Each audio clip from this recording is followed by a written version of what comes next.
और परिणाम क्या हुआ? मृत्यु का जब समय आया, बीमार थे पिताजी, मृत्यु का समय आया, अब तक पिताजी को भगवान के दर्शन नहीं हुए थे।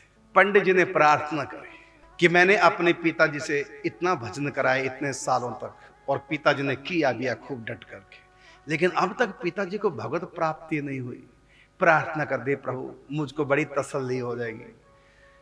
मैंने संकल्प कर रखा था कि पिताजी को इसी जन्म में भगवत प्राप्ति होनी चाहिए, इसलिए मैं कुछ भी काम नहीं कराता था पिताजी से, बस भजन करो, माला ना छूटे, माला ना छूटे, भजन करो, चिंतन करो।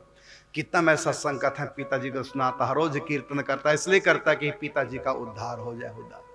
लेकिन प्रभु अंतिम समय आ गया पिताजी का, अब तक दर्शन इनको नहीं हुए। भगवान से प्रार्थना की, और जो ही प्रार्थना की, क्योंकि राम जी के उपासक थे, उसी समय राम लक्ष्मण बालक के रूप में आए। लक्ष्मण के हाथ में गेंद और राम जी के हाथ में चकडोरी, जो फिरकी होती है, धागे से छोड़ते हैं, घूमने लग जाती है। राम जी के हाथ में चकडोरी और लक्ष्मण के हाथ में गेंद, बाल रूप में, क्योंकि वात्सल्य भाव मानते थे राम जी के प्रति पिताजी, तो उस रूप में दर्शन ठाकुर जी ने दिए।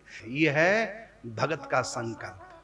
पंडित जी ने कहा कि मैंने कभी ठाकुर जी से कभी कोई प्रार्थना नहीं की, पहली बार मैंने कहा कि पिताजी को दर्शन हो जाए, और हो गए।